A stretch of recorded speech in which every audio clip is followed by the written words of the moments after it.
Assalamualaikum warahmatullahi wabarakatuh. Perkenalkan, nama saya Syahril Rumdani. Di sini saya selaku moderator dari kelompok 3. Kami akan menjelaskan makalah kami yang berjudul Diksi atau Pilihan Kata, yang akan dijelaskan oleh Saudari Mega Margareta dan Eka Arumsari. Assalamualaikum warahmatullahi wabarakatuh. Sebelumnya terima kasih buat moderator yang sudah mempersilahkan saya untuk menyampaikan materi yang pertama. Di sini saya akan menyampaikan materi pertama, yaitu bab 1 pendahuluan, yang dimana isinya terdapat latar belakang dan rumusan masalah. Latar belakang di sini menjelaskan tentang diksi atau pilihan kata.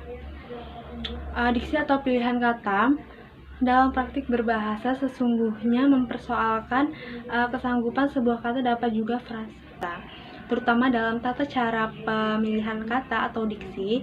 Terkadang kita pun tidak mengetahui pentingnya penguasaan bahasa Indonesia yang baik dan yang benar. Diksi atau pilihan kata dapat praktik berbahasa sesungguhnya mempersoalkan kesanggupan sebuah kata dapat juga frasa atau kelompok kata untuk menimbulkan gagasan yang tepat pada imajinasi pembaca atau pendengarnya. Nah, selanjutnya ada poin kedua, yaitu ada rumusan masalah. Rumusan masalah itu dapat 6 poin. Yang pertama ada apa sih pengertian dari diksi tersebut, kedua apa fungsi dari fiksi, terus ketiga apa saja syarat pemilihan kata dalam diksi, keempat ada bagaimana pembentukan diksi dalam keempat bagaimana pembentukan kata dalam diksi, kelima yaitu bagaimana penjelasan tentang kata ilmiah, kata populer, kata jargon, dan kata slang. Dan yang terakhir poin keenam yaitu bagaimana pilihan kata dan penggunaan diksinya tersebut. Selanjutnya yaitu saya membahas bab 2 mengenai pembahasannya, yaitu pembahasan yang pertama ada pengertian diksi, yang dimana diksi adalah pilihan kata. Maksudnya kita memilih kata yang tepat dan selaras untuk menyatakan dan mengungkapkan gagasan sehingga memperoleh efek tertentu. Pilihan kata merupakan satu unsur sangat penting baik dalam dunia karang maupun dalam beberapa pengertian diksi. Di antaranya adalah membuat pembaca lebih mengerti secara benar dan tidak salah paham terhadap apa yang disampaikan oleh pembicara atau penulis. Untuk mencapai target komunikasi yang efektif, melambangkan gagasan yang diekspresikan secara verbal, membentuk gaya ekspresi gagasan yang tepat sehingga menyenangkan pendengar atau pembaca. Selanjutnya saya akan membahas poin kedua, yaitu mengenai fungsi diksi. Apa sih fungsi dari diksi atau pilihan kata? Yaitu untuk memperoleh keindahan guna menambah daya ekspresivitas, maka sebuah kata akan lebih jelas jika pilihan kata tersebut tepat dan sesuai. Ketepatan pilihan kata bertujuan agar tidak menimbulkan interpretasi yang berlainan antara penulis atau pembicara dengan pembaca atau pendengar. Sedangkan kesesuaian kata dan kalimat agar terasa lebih indah. Dan juga adanya diksi atau pengarang berfungsi untuk mendukung jadi cerita agar lebih runtut, mendeskripsikan tokoh, lebih jelas mendeskripsikan latar belakang, latar tempat, dan latar sosial dalam cerita tersebut. Selanjutnya saya akan membahas poin ketiga, yaitu syarat pemilihan kata dalam diksi. Ada 2 persyaratan yang harus dipenuhi dalam pemilihan kata, yaitu persyaratan ketetapan dalam kesesuaian. Tepat artinya kata-kata yang dipilih itu dapat mengungkapkan dengan tepat apa yang diingin diungkapkan. Di samping itu, ungkapan itu juga harus dipahami pembaca dengan tepat. Artinya tafsiran pembaca sama dengan apa yang dimaksud dengan penulis.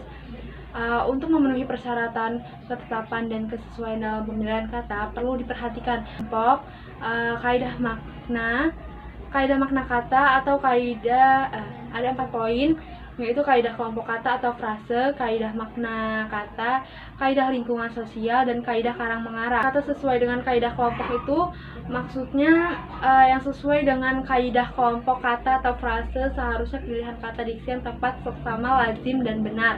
Contoh Contohnya, makna kata lihat dengan kata pandang biasanya bersinonim, tetapi kelompok kata pandangan mata tidak dapat diperlihatkan. Sekian materi yang saya sampaikan. Materi selanjutnya akan disampaikan oleh Saudari Eka Arumsari. Pembentukan kata dalam diksi atau pilihan kata. Ada dua cara pembentukan kata, yaitu dari dalam dan dari luar bahasa Indonesia. Dari dalam bahasa Indonesia terbentuk kosakata baru dengan dasar kata yang sudah ada, sedangkan dari luar terbentuk kata baru melalui unsur serapan. Kesalahan pembentukan dalam pemilihan kata.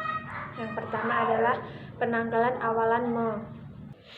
Penggalan awalan ber, contohnya sampai jumpa lagi itu salah, sedangkan yang benar adalah sampai berjumpa lagi. Yang berikutnya adalah peluluhan bunyi C. Kata dasar yang diawali bunyi C sering menjadi lulu apabila mendapatkan tambahan me, padahal tidak seperti itu. Contohnya, Ali sedang menyuci mobil, itu salah. Contoh yang benar adalah Ali sedang mencuci mobil. Poin yang berikutnya adalah bunyi S, K, P, dan T yang tidak luluh. Padahal menurut kaidah buku, bunyi-bunyian itu harus lebur menjadi bunyi sengau. Contohnya, semua warga harus mentaati peraturan yang berlaku, itu salah. Sedangkan contoh yang benar adalah semua warga harus menaati peraturan yang berlaku. Pemakaian kata akhiran ir. Pemakaian kata akhiran ir ini sangat produktif dalam penggunaan bahasa sehari-hari. Padahal dalam bahasa Indonesia, baku untuk akhiran ir diganti menjadi asi atau isasi. Contohnya, mengkoordinir itu salah, sedangkan contoh yang benar adalah mengkoordinasi. Definisi. Definisi adalah suatu pernyataan yang menerangkan pengertian suatu hal atau konsep istilah tertentu. Dalam membuat definisi, hal yang perlu diperhatikan adalah tidak boleh mengulang kata atau istilah yang kita definisikan. Contoh definisi. Yang pertama adalah definisi nominalis. Definisi nominalis adalah menjelaskan sebuah kata dengan kata lain yang lebih umum dimengerti. Umumnya digunakan pada permulaan atau pembicaraan atau diskusi. Definisi nominalis ada 6 macam, yaitu definisi sinonim, definisi simbolik, definisi etimologik, definisi semantik, definisi situpulatif, definisi denotatif. Yang kedua ada definisi realis. Definisi realis adalah menjelaskan tentang isi yang terkandung dalam sebuah istilah, bukan hanya menjelaskan tentang istilah. Definisi realis ada 3 macam, yaitu definisi esensial adalah menjelaskan dengan cara menguraikan perbedaan antara penjelasan dengan cara menunjukkan bagian-bagian suatu benda, dengan penjelasan dan cara menunjukkan isi dari suatu term yang terdiri atas genus dan diferensia. Yang kedua, definisi deskriptif, yaitu penjelasan dengan cara menunjukkan sifat-sifat khusus yang menyertai hal tersebut dan penjelasan dengan cara menyatakan bagaimana suatu hal terjadi. Ketiga, definisi praktis. Definisi praktis adalah penjelasan tentang suatu hal yang dijelaskan dari segi kegunaan atau tujuan.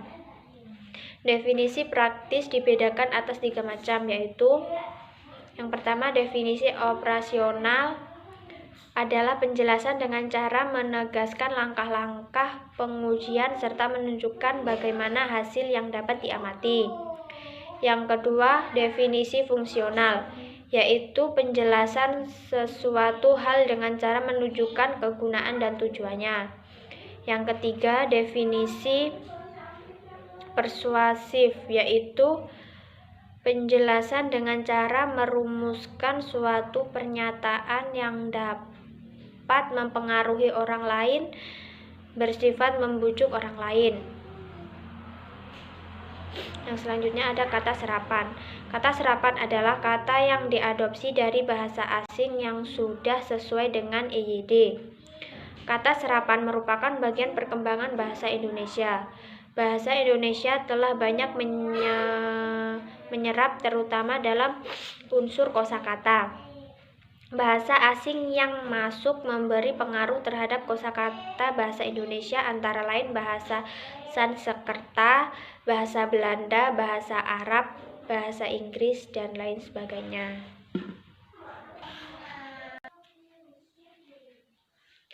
Keteraturan bahasa analogi.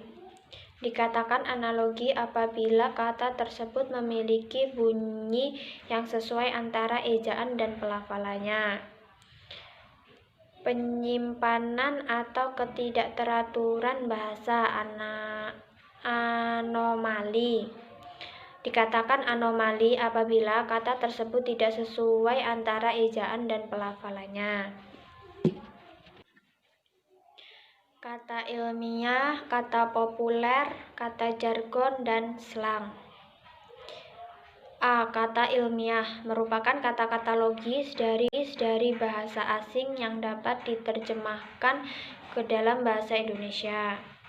B. Kata populer adalah kata yang bisa digunakan dalam kombinasi sehari-hari masyarakat umum. Berikut adalah contoh dari kata ilmiah dan kata populer. Kata ilmiah, analog, kata populernya kiasan. Kata ilmiah frustasi, kata populernya rasa kecewa. Kata ilmiahnya final, kata populernya akhir. Kata ilmiahnya diskriminasi, kata populernya perbedaan perlakuan, dan masih banyak lagi. C. Jargon. Jargon adalah kata-kata yang mengandung makna suatu bahasa, dialek, atau tutur yang dianggap aneh. Kata ini juga merupakan kata sandi atau kode rahasia untuk kalangan tertentu, misalnya dokter, militer, perkumpulan rahasia, ilmuwan, dan sebagainya. Yang D. Kata slang. Kata slang dihasilkan dari salah ucap yang disengaja atau kadang berupa pengerusakan sebuah kata, bisa untuk mengisi suatu bidang makna yang lain. Kata-kata ini bersifat sementara. Kalau sudah teras usang, hilang, atau menjadi kata-kata biasa. Pilihan kata dan penggunaan diksi. Yang pertama, kata dari dan daripada. Contohnya, kertas itu terbuat dari kayu jati. Yang kedua, kata pada dan kepada. Contohnya, buku catatan saya ada pada Astuti. Kata di dan ke. Contohnya, Antika sedang berada di luar kota. Kata dan dengan. Contohnya, ayah dan ibu pergi ke Jakarta kemarin. Kata antar dan antara. Contohnya, kabar itu belum pasti antara benar atau tidak. Cukup sekian presentasi dari kelompok 3. Apabila ada salah kata ataupun yang kurang jelas dalam penyampaian kami tadi, kami mohon maaf. Saya akhiri. Wassalamualaikum warahmatullahi wabarakatuh.